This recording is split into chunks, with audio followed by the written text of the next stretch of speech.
안녕하세요. 힐링이 되다 TV의 이하늘입니다. 오늘은 19강 바디 킵스 더 스코어 책의 6장 몸을 잃으면 자기를 잃는다 의 세 번째 시간을 갖도록 하겠습니다. 오늘은 감정인지 불능증, 또 이인증, 몸과 친해지려면, 또 자신과의 유대, 타인과의 유대라는 그런 소제목에 대해서 말씀드리겠습니다. 먼저 19강 하기 전에 6장의 첫 번째, 두 번째 강좌에 대해서 잠시 요약해 드리겠습니다. 6장 몸을 잃으면 자기를 잃는다의 첫 번째, 두 번째 강의에서는 첫 번째 쉘이라는 한 여성에 대한 이야기가 있었고, 그리고 우리가 몸을 잃어버린다는 것이 무엇을 의미하는지, 그리고 살아있다는 것을 어떻게 알까, 또 자기 감지 시스템, 소위 말하는 셀프 센싱 시스템, 또 위험에 처한 자기에 대해서 행위주체 의식이라는 에이전시라는 것이 어떤 개념인지, 자기의 삶을 소유한다는 것이 어떤 개념인지에 대한 이야기가 있었습니다. 그중에 첫 번째 쉐리의 이야기는 젊은 여성이 이렇게 진료실에 들어오면서 어깨를 축 늘어뜨리고 턱이 가슴에 닿을 만큼 웅크린 모습이었고, 그렇지만 이 여성은 팔과 가슴 원자리를 끊임없이 피가 날 때까지 끌고 뜯는 습관이 있는데 이거를 멈출 수가 없었고, 콜크 박사의 진단은 결국은 이 엄마가 보육시설을 운영하면서 이 쉐리에 대해서 방치했던, 그러니까 엄마가 이 쉐리에 대해서 막 이렇게 뭐 폭행을 가하거나 이런 게 아니고 그냥 단순히 정서적인 학대, 나는 너를 원하지 않는다, 너 때문에 먹고 살기 힘들다 하는 어떤 정서적인 학대, 그리고 방치만으로도 굉장히 어떤 신체적 학대나 성폭력만큼 파괴적인 영향을 줄 수 있다. 그래서 이 콜크 박사가 이 쉐리에 대해서 치료를 권했던 것 중에 하나가 마사지 치료를 권유했다. 그러니까 일반적인 정신과적인 약물요법이라든지 이런 것도 하지만 거기에다가 이제 마사지 치료를 하면서 이 몸과 정신이 이렇게 같이 이렇게 조화를 이룰 수 있도록 하는 것들을 했는데, 특히 이 쉐리의 경우를 보면서 쉐리가 마사지사가 이렇게 마사지를 할 때 그 마사지를 하는 그 타치, 이렇게 몸을 이렇게 마사지 하는 것조차 못 느낄 정도로, 그러니까 나에 대한 어떤 감각을 잃어버린 거죠. 그걸 이제 콜크 박사는 이제 몸을 잃어버렸다, 이렇게 이야기하고, 그래서 이런 트라우마 환자들이, 스트레스가 심한 환자들은 내 몸의 어떤 감각들을 잊어버리고, 그러다 보니까 내 몸에 대해서도 느끼는 것도 잘 못 느낄 뿐더러 내 주위의 상황에 대해서도 어떻게 느끼는 것이 부족하다. 그걸 이제 몸을 잃어버린다라는 표현을 가지고 했습니다. 그리고 이제 우리가 지금 살아있다, 내가 살아있다는 걸 우리는 어떻게 아느냐 할 때, 살아있다는 것을 뇌에서 어떻게 느끼느냐 할 때, 이 콜크 박사는 일반적인 트라우마 환자들은 이 뇌에서 어떤 일이 일어나는지를 이렇게 조사를 해보니까, 소위 말하는 이제 디폴트 상태죠. 아무것도 하지 않고 내가 어떤 작용도 하지 않는 상황에서는 끊임없이 본인에 대해서만 집중하고 있다. 그러니까 결국 한마디로 이야기하면 우리 뇌의 기능이 뭐 앞에서도 말씀드린 것처럼 생존에 대해서 본인들이 끊임없이 관심을 가지고 있다. 뭐 이런 이야기를 이제 이렇게 하는 거죠. 그래서 우리가 이제 디폴트 상태의 네트워크, 뇌에서는 어떤 네트워크가 일어나느냐 할 때, 실제로 우리가 우리가 어떤 모이칸족의 어떤 그런 것처럼 이 미디알, 전두엽의 내측에 있는 피질 쪽에 있는 MPFC라고 하는 부분이 전체적인 그 컨트롤 타워 역할을 하지만, 결국 뇌라는 것은 다른 장기에서 오는 감각들, 인슐라라고 하는 부분들, 그 다음에 또 이 두엽에서 일어나는 어떤 감각에 대한 정보들, 그 다음에 어떤 감정에 대한 것들, 이런 것들이 다 조화를 이루어서 뇌는 결국 어떤 네트워크로 일을 하는 거거든요. 거기에 비하면 트라우마가 있는 사람들은 특히 이렇게 전두엽 쪽의 기능들, 어떤 컨트롤 타워, 와치 타워 역할하는 이쪽이 안 되고 그저 이렇게 뒤쪽에는 약간의 본능적인 감각만 좀 살아있다 하는 것들을 지난 시간에 다루었습니다. 그래서 이 자기 감지 시스템이라는 것은 우리가 이렇게 어떤 이 살아가면서 우리 뇌라는 구조는 결국은 우리가 가장 본능적인 것들, 예를 들어서 호흡하고 숨을 쉬고 어떤 식사를 하고 배설을 하고 잠자고 하는 이런 쪽에 뇌의 가장 기본적인 구조가 가까이 있다.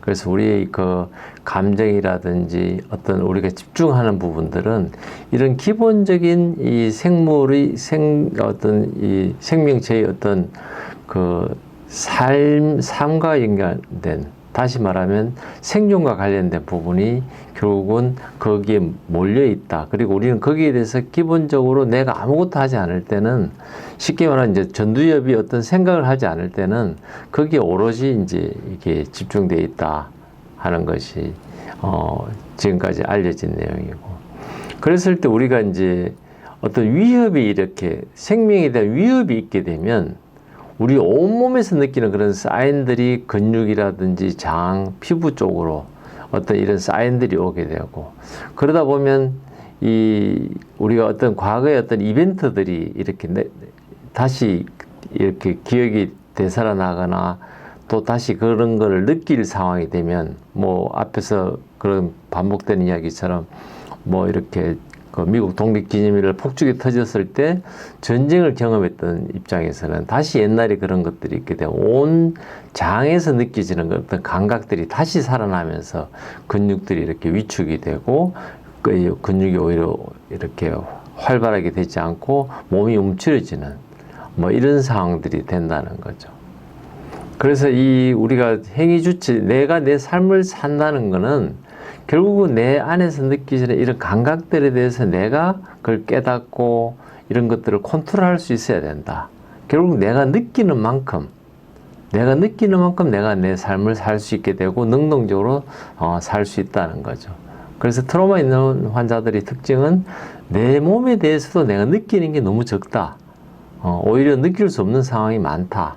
뭐 이게 이제 지난 시간에도 이루어지는 내용들이고 오늘도 똑같은 이야기들이 또 반복이 될 겁니다. 그래서 이런 우리가 이 MPFC, 그러니까 전두엽 쪽, 머리 앞쪽에 있는 뇌에서 끊임없이 우리가 이 이성적인 판단을 하고 우리 문제들을 해결해 가야 되는데, 그 지난 시간에 했던 그 펭귄에 대한 이야기는, 펭귄이 그 먼 길을 와가지고 그 자기 새끼들 알을 보호하고 새끼를 보호하고 하는 일들을 계속 반복하는데, 인간은 그런 일들을 반복하지 않고 어느 시점 돼서는 우리가 정착하고 우리가 외벽으로부터 이렇게 식량을 안전하게 확보할 수 있도록 농사를 짓고 하는 것들은 모두 다 이 전두엽이 발달해서 그런 거거든. 그러니까 펭귄은 이런 것들이 발달하지 않다 보니까 옛날부터 해오던 그 본능대로 그냥 그 먼 길을 가서 알을 놓고 또 그 난 새끼들을 또 이렇게 그 어떤 뭐 다른 바다의 어떤 그런 그 위협하는 그런 뭐 고래라든지 혹은 뭐 이런 것들로부터 또 새로부터 이걸 보호하기 위해서 막 애를 쓰지만, 인간은 이런 전두엽이 발달해 있기 때문에 그런 것들을 내가 내 삶을 이제 소유하려면 이런 것들을 판단하고 어려움을 극복해야 되는, 그래서 우리가 이제 이 gut 필링이라고 본능적으로 느끼는 거죠. 막 설명은 안 되는데, 이 상황이 나한테 내가 생존하기에 옳다, 이걸 내가 어떻게 극복해야 되겠다 한다는 것은 결국 내가 얼마나 느끼느냐 하는 것들이고, 그래서 이제 그 뒤에 나온 개념들이 우리가 센서리 모터 사이코세라피라고, 그러니까 결국 우리가 느끼면서 이 피부가 느끼고 우리 온몸이 느끼는 그 감각이 회복되도록 하면서 정신과적인 치료가 돼야 된다 하는 것까지 이제 연결이 되는 그런 내용에 대해서 이야기를 했습니다. 그래서 이런 것들이 우리가 무시되면, 우리 온몸에서 느끼는 어떤 감각들이 무시가 되거나 왜곡되게 되면 결국은 우리가 정상적인 어떤 우리 내 몸과 어떤 정상적인 레귤레이션, 조절이 되거나 어떤 관계를 갖지 못하고, 이걸 우리가 해결하기 위해서 어떤 약물요법이라든지 알코올, 뭐 술을 많이 마시게 되거나 혹은 어떤 뭐 이렇게 행동도 이렇게 부드러운 행동이 이루어지지 않고 아주 격동적인 그런 행동이 일어나는 그런 상황들이 되는 거죠. 그래서 어떤 그 지난 시간에는 그런 샌디 같은 간호사가 중년의 간호사가 계속 끊임없는 그런 천식이 발작하는 것도 결국 내 몸에서 일어나는 그런 트로마가 내 몸에 그 스코어로 남아있는 그것이 정상적으로 해결되지 않을 때 그 남편이 어떤 한마디에서 바로 이렇게 천식으로 나타나는 이런 것들에 대한 이야기도 있었습니다. 이번 시간에는 우리가 감정인지 불능증, 알렉사이시미아라고 이야기하는 결국은 우리가 감정에 대해서 어떤 말도 할 수 없는 상황들, 또 이인증, 그리고 내가 내 몸과 친해지려면 어떻게 해야 되느냐, 또 내가 나 자신과의 관계, 또 타인과의 관계를 어떻게 하면 잘 가져갈 수 있는지 하는 이런 내용들에 대해서 말씀드리겠습니다.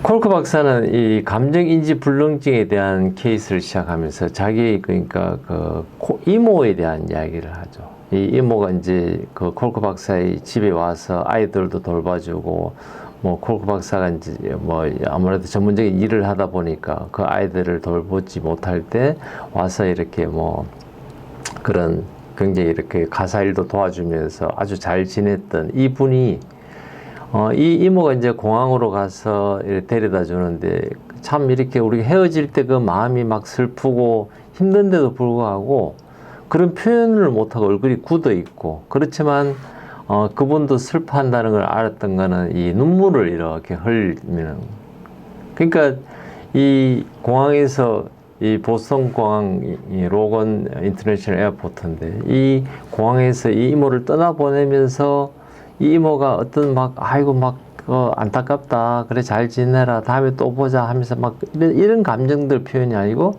그저 이렇게 있으면서 허깅을 해줘도 몸이 완전히 이렇게 아주 이렇게 굳어 있는 자기 감정을 표현 못하는 거죠.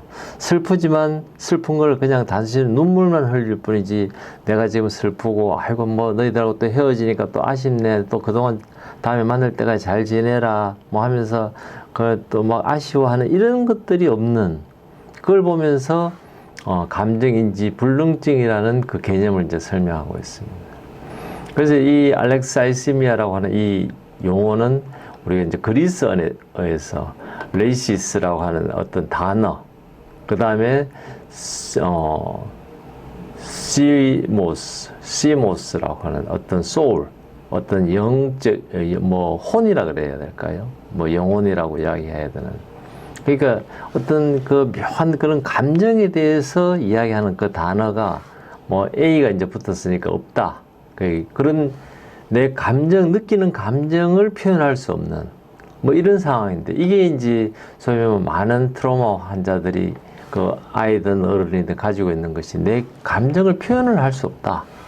뭐 이제 여기에 대해서 우리가 이제 감정인지 불능증이라는 단어를 붙이는데 그것이 이제 트라우마가 있는 사람들의 상태를 이해하는데 굉장히 좋은 단어라는 생각을 했습니다. 그래서 대부분의 이런 이 트라우마가 있는 일반 사람들은 만약에 어떤 트럭이 한 80마일 그러니까 우리로 한 120km 막 이런 속도로 너한테 막 달려드는 걸 보면 그런 트럭이 너한테 오는 걸 보면 어때? 그러면 무서웠지. 막 이렇게 공포 때문에 몸이 막 얼어붙는 것 같아서 이게 이제 정상적인 표현이라면 이런 트라우마 있는 환자들은 어떻게 느끼느냐고 잘 모르겠는데 그냥 난 뭐 정신이 나간 것 같아. 그러니까 내가 상태가 어떤지를 표현을 못 한다는 거죠. 이것이 이제 일반적인 트라우마 환자들이. 그러다 보니까 이 내 몸이 느끼는 문제들, 이런 것들을 못 느끼게 되면 이것이 다른 형태로 나타난다는 거죠. 우리가 막 화가 나거나 슬프거나 막 이렇게 이제 감정적으로 느끼고 우리 몸에 오는 어떤 위협적인 상황들을 야, 저건 무서웠어. 저거는 뭐 힘들었어. 저건 화가 나. 뭐 이렇게 감정이 되는 게 아니고 그걸 감정을 숨기게 되면 그것이 우리 몸에 들어가서 어떻게 되느냐면 뭐 식사를 못 하거나 식사를 거부하게 되거나 혹은 막 폭식하게 되거나 어떤 감정들이 다른 형태로 나타난다.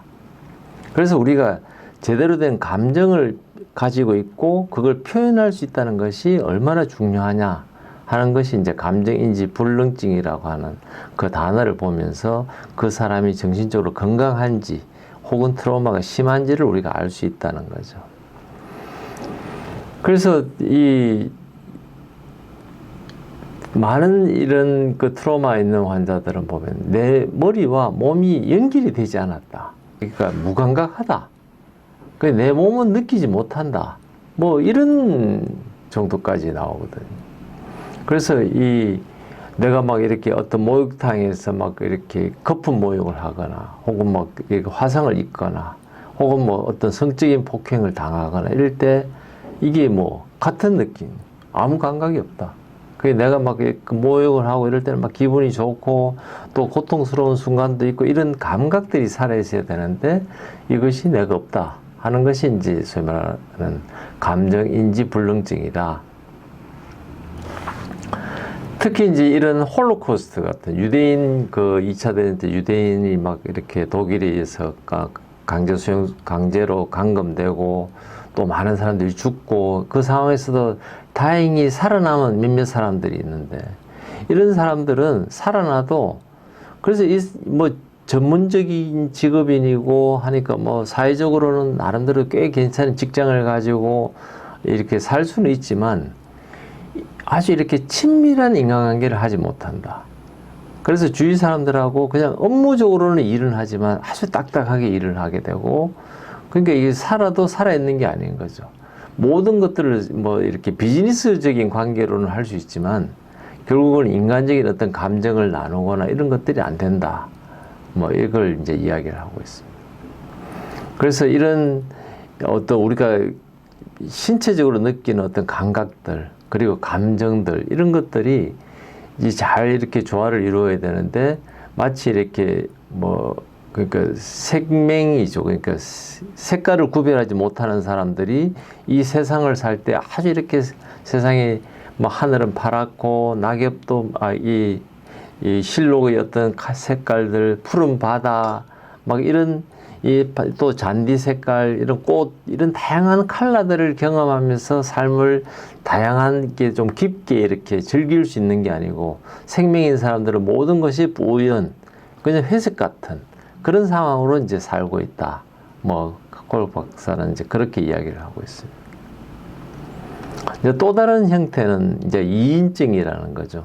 그래서 앞에 우리가 봤던 이제 우태의 그 펑셔널 기능성 MRI 사진을 보면 까만 부분이 우리 이제 뇌가 활동을 한다 그러면 거의 뭐 하얗게 돼 있는 뇌가 아무런 작동을 못하는 굉장한 그런 트라우마가 있을 때 그리고 이 우태 같은 경우는 어릴 때 이제 엄마로부터 어떤 계속 끊임없는 어떤 학대를 받았기 때문에 본인이 막 아예 막 머리를 안 쓰고 귀를 완전히 닫아놓고 외부의 어떤 영향하고는 완전 단절된 삶을 사는 형태가 이런 이인증 같은 형태인데 이런 이인증의 형태에 대해서 콜크 박사도 이제 본인이 어느 날 밤에 이렇게 막 이렇게 칼을 가진 3명의 어떤 10대들에 의해서 막 이렇게 협박을 당하고 그러면서 이제 돈을 빼앗기는 이런 과정에서 본인이 완전히 이렇게 이인증 같은 걸 이렇게 아무것도 느끼지 못했다. 그래서 손이 막 칼에 베었음에도 불구하고 어떤 뭐 통증도 느끼지 못했고 그 애들이 이제 돈을 빼앗고는 갚버리고 나니까 이제 본인이 어떤 빈 지갑을 이제 주워 들고 와서 치료받고 했지만, 본인한테는 이런, 그 당시는 이제 이인증 같이 아무런 통증도 못 느끼고 뭐 고통도 안 느끼는 굉장히 우리로 봐서 심각할 것 같은데도 다행히 이 콜크 박사는 이 이인증의 형태로 트라우마가 있었음에도 불구하고 그것이 어떤 흔적을 남기지 않았다는 것은 본인이 언제든지 신고하고 그 애들을 잡아들일 수 있었다는 거죠. 그런데도 불구하고 뭐 그까지 뭐 굳이 뭐 해야 되겠나 철없는 10대들이니까 그냥 뭐 놔두고 하면서 이제 그러다 보니까 내가 이 문제를 해결할 수 있을 쟤들을 굳이 잡아서 벌을 줄 수 있음에도 불구하고 내가 하지 않은 나의 결정이기 때문에 어떤 트라우마가 남지 않았다. 콜크 박사는 뭐 이인증을 설명하면서 이제 이런 에피소드를 이야기를 합니다. 그래서 이 어떤 이인증이라는 거는 내가 어떤 느끼는 어떤 트라우마를 받았을 때 느끼는 막 그 현장에서 느끼는 막 어떤 특별한 그런 감각이 완전히 없고 완전히 나는 그 자리에 없었던 것처럼 마치 외국인처럼 뭐 마치 꿈꾸는 것처럼 그래서 뭐 있긴 있었던 것 같은데 별 기억이 안 나는 뭐 그런 것들이죠. 예. 그래서 결국은 이 콜크 박사는 이런 이인증에 대해서 이제 어떤 제네바 대학에서 어떤 그 신경과학자들이 실험했던 것처럼 어떤 뇌의 한 부분에 전기 자극을 했더니만 마치 이렇게 우리가 분리된 것처럼 뭐 마치 이렇게 우리가 이제 사람이 죽고 나면 이 몸으로부터 이렇게 영혼이 빠져나와서 내가 내 몸은 이렇게 침대 위에 죽은 상태로 있고 내 영혼이 나와서 내 몸을 바라보는 것 같은 뭐 이런 어떤 뭐 이렇게 결국은 이제 내 자아가 내 몸은 내 몸으로부터 완전히 디태치 되고 분리돼 가지고 있고 그래서 그런 이제 환상을 쳐다보는 것 같은 뭐 이제 이런 결국 그래서 우리 몸과 마음이 분리될 수 있다. 이것을 이제 이인증의 한 형태다. 그래서 이제 우리 몸이 분리된 게 아니고 같이 하나로 느껴야 된다는 거죠. 그래서 우리가 막 이렇게 이거를 같이 하나로 느끼지면서 그걸 디테일하게 느낄수록 내가 살아있는 거고 그것이 되지 않으면 내가 내 몸에 대해서 일단 먼저 느낄 수 있어야 된다는 거죠. 그래야 이게 내가 내 몸과 친해질 수 있다. 이게 내가 친해지지 않으면 그러니까 내가 내 몸의 상태가 어떤지를 모르면 해결할 수가 없다. 그러니까 내가 회복하기 위해서 제일 먼저 해야 될 것은 내가 내 몸의 상태를 먼저 이해하는 것이 중요하다. 그래서 내가 화가 난 상태구나. 아, 지금 나는 뭐 화가 난 상태야. 그러면 내가 이 화가 난 것이 내 몸에 어떤 식으로 남아있고 그래서 내가 어떻게 해야 되는지를 이제 치료를 시작할 수 있는 거죠. 근데 내가 내 몸 상태를 모른다면 내가 뭐 치료도 할 수 없고 뭐 어떤 것도 할 수 없는 거죠. 그래서 화가 난 사람은 결국 화가 난 몸을 가지고 있거든요. 그 화가 난 것은 여러 가지 형태로 얼굴이 굳어 있고 남들한테 말을 할 때도 딱딱하게 말을 하고 남들이 상태를 모르고 뭐 남들을 배려할 줄도 모르고 본인 생각에만 사로잡혀 있는 뭐 이게 이제 내가 몸이 이렇게 화가 난 상태로 그냥 살아가는 뭐 그래서 내가 내 몸과 친해지는 것이 결국은 내가 치료하는데 가장 중요한 첫 번째 스텝이다. 그래서 우리가 육체적으로 나를 아는 것이 우리가 어떤 그런 트라우마라는 상황에 내 몸이 끌려 들어가는 것이고 내가 거기로부터 벗어나서 내 몸을 회복할 수 있는 뭐 이렇게 되는 거죠. 그래서 이 콜크 박사는 이제 환자들에 대해서 첫 번째 내 몸의 상태를 느끼는 것부터 이제 자꾸 이야기를 하는 거죠. 내 몸이 화가 났나, 뭐 두렵냐, 불안하나 이런 것들이 아니고 내가 지금 느끼고 있는 거, 어떤 프레셔 같은 거, 어떤 내가 지금 추운지 더운지, 어떤 내 근육이 좀 긴장해가 있는지, 혹은 내가 뭐 이렇게 뭐라 그럴까 이렇게 팅글링, 이렇게 뭐 쩌릿쩌릿한지, 뭐 이런 것들, 내 안이 좀 공허한지, 이런 것들이 내 몸이 어떻게 움직이는지, 이런 아주 디테일한 거 하나하나를 느끼도록 하는 것부터 이제 환자들이 회복할 수 있도록 돕는다 하는 것이 이제 이 콜크 박사의 이야기입니다. 그래서 이런 것들에 대해서 이 감각이 아주 이렇게 내가 그 과거의 트라우마라든지 이런 것들이 다시 이제 생기게 되면 이게 힘들거든요. 그렇지만 이걸 내가 느끼면서 하나하나 이렇게 회복이 될 수 있도록 도와야 된다. 그렇지 않으면 내 몸이 자꾸 이렇게 트라우마가 있을 때마다 거기에 빠져들게 되고 내가 거기에 일종의 노예같이 이렇게. 그러니까 트라우마라는 어떤 폭군 밑에서 내가 막 이렇게 그 컨트롤을 받게 되는데 그렇지 않고 우리가 아까 그 지난 강의에도 이야기했던 에이전시, 내가 내 삶의 주체가 되려면 내가 내 몸이 느끼는 어떤 감각들이 다시 그때 이런 일들이 나한테 어떤 식으로 지금 감각이 남아있고 내가 진짜 느끼는 거를 방해하고 있구나. 뭐 이렇게 이제 이걸 내 몸에 대해서 더 익숙해져야 되고 친해져야 되고 더 디테일하게 느껴야 된다. 이걸 이제 콜크 박사는 이야기를 하고 있습니다. 그래서 우리가 그런 정신과적인 불안이 있거나 이러면 이제 아빌리파이라든지 자이프렉사, 뭐 시로켈 이런 이제 약들도 쓰겠지만 결국 이런 약들은 우리가 느끼는 거를 오히려 그 감각을 좀 둔하게 만드는 거죠. 그래서 그 당시에는 어떻게든 견딜 수 있도록은 도와주지만 결국 우리가 이 느끼는 디테일하게 느껴야 되는 뭐 이런 것들이 이제 사실은 안 되는 거죠. 그래서 우리가 이런 감각이 이렇게 살아나지 않으면 결국은 옆에 사람이 내 몸을 타치했을 때 막 내가 소스라치게 놀라게 되고 좋은 인간적인 관계를 가질 수 없다. 뭐 이제 이렇게 이야기가 되는 거죠. 그래서 우리가 내 몸과 친해지는 과정이 필요하다. 이걸 이제 콜크 박사는 이야기하고 있습니다. 그래서 내가 이런 감각들이 회복이 돼야 결국은 나와의 어떤 유대가 일어나게 되고 나와의 유대가 일어나야 결국은 다른 사람들과의 유대가 일어난다. 이걸 이제 콜크 박사는 강조하고 있습니다. 그래서 제일 먼저 이렇게 많은 트라우마가 있는 PTSD가 있는 환자들이 어려운 게 뭐냐면 이 사람들은 이 아이 컨택이 안 된다. 눈을 서로 마주치지를 못한다는 거죠.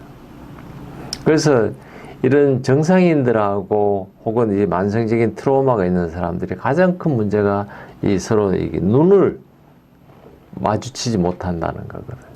왜냐하면 이 눈을 마주친다는 것이 결국 내 안에서의 어떤 기능들하고 맞물리기 때문에 그렇습니다. 그래서 이 열라니우스 박사가 이런 그런 논문, 이 책에서도 인용됐던 것이 어떤 사람과의 관계에서 어떤 트라우마가 있는 사람들이 있었어요.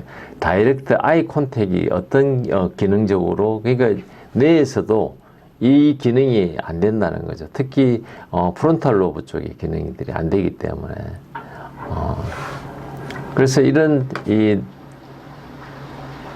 어떤 그 전두엽에서의 어떤 그 기능들이 되면서 이 눈을 마주치고 하면서 우리가 뭘 알 수 있느냐면 이 앞에서도 우리가 이야기했던 미러 뉴런, 거울 뉴런이라는 게 뭐냐면 이 내가 직접 이렇게 뭐 물건을 쥐지 않더라도 이 원숭이가 결국은 옆에 있는 사람이 물건을 잡는데도 불구하고 원숭이도 동일한 위치에서 이게 뇌가 빛이 났거든요. 뇌가 활성화되는 걸 우리가 알았다는 게 뭐냐면 내가 물건을 쥐는 거를 내가 직접 안 쥐더라도 이미 우리는 아는 거죠. 아, 저걸 쥐었을 때 저 사람이 느끼는 게 어떤 것이다. 그리고 저 사람의 행위는 저 물건을 쥐어서 옮기려고 하는구나. 혹은 사과를 쥐고 먹으려고 하는구나. 우리가 그 사람의 의도를 알 수 있다는 거죠. 이것이 이제 결국은 내가 내 몸에 대해서 이것이 잘 이렇게 익숙해져야 감정적으로도 그렇고 모든 것들이 익숙해져야 다른 사람들과의 관계가 정상적으로 이루어진다. 그러니까 트라우마가 있는 사람들의 제일 문제가 어떤 사회적인 관계를 갖기 위한 어떤 뇌의 부분이 활성화가 안 된다. 그러다 보니까 저 사람이 뭘 하는지에 대한 의도가 불확실하니까 나는 저 사람이 움직이기만 해도 무슨 생각이 드느냐면 옛날에 폭행당했던 거, 옛날에 트라우마를 받았던 것이 생각이 나면서 내 몸은 더 움츠려지고 방어적이 되고 이렇게 이제 바뀐다는 거예요.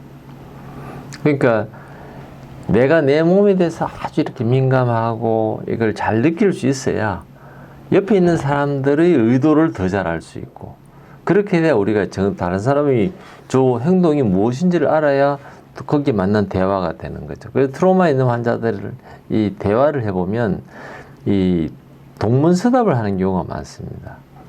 뭐 이 대화를 하다가 배고프지 식사할까 물어보면 그래 나도 배고파 우리 뭐 식사하자 이렇게 이제 정상적인 대화가 돼야 되는데 이런 거울 뉴런이 이제 액티베이션이 안 되는 트라우마 환자 같은 경우는 밥 먹을까? 그러면 오늘 날씨가 너무 더운데? 그 이제 질문한 사람이 갑자기 난감해지는 거죠. 이 도대체 무슨 소리야? 근데 본인이 무슨 말을 하는지를 모르는 거예요. 왜냐하면 이 본인의 몸에 대해서도 본인이 이 감각이 떨어질 뿐더러 옆에 사람에 대해서도 그것이 떨어지기 때문에, 그래서 트라우마가 있는, 우리가 이제 이 콜크 박사가 뭐 이렇게 주로 예를 들고 있는 건 아주 심각한 정신과적인 트라우마가 있는 사람이지만, 우리 일상에서 만나는 많은 사람들은 정신과를 갈 정도는 아니지만 일상에 살면서 혹은 직장 생활하면서 약간씩 역량이 떨어진다 할 때 우리가 봐야 되는 건, 아, 이 사람이 보이지 않는 트라우마가 좀 있겠구나. 그리고 거기에 대해서 알고 있는 사람이 좀 더 배려를 해야 되겠구나. 뭐 이제 이런 생각을 해야 되는 거죠. 그래서 이 트라우마가 있는 사람들은 다른 사람들과의 관계에서 이게 이제 잘 안 되는 거죠. 그러니까 이게 좋은 친구 관계를 가질 수도 없고, 또 친구를 그러니까 우리가 이제 어떤 아이들 같은 경우는 학교 생활에 적응 못하고 있는 아이들한테 너 친구 사귀고 친구들하고 맛있는 것도 먹고 잘 지내, 안 된다니까요. 왜냐하면 본인이 친구와 좋은 그게 되려면, 우리가 어떤 사람과 좋은 친구 관계가 될 때 대개 어떤 경우에 그렇게 되느냐면, 저 친구는 내가 갖지 못한 재능을 갖고 있거나 아주 센스가 뛰어나거나 유머 감각이 있거나 혹은 본인들하고 생각이 비슷하거나 이렇게 이제 서로가 교감이 오고 가야 되는데, 이 사람들은 그게 안 되고 그냥 이 친구하고 좋은 관계를 못 맺기 때문에 학교에서는 왕따가 되고 고립이 되고 있는 아이한테 자꾸 친구를 사귀라 한다고 해서 사귀어지지 않는다니까.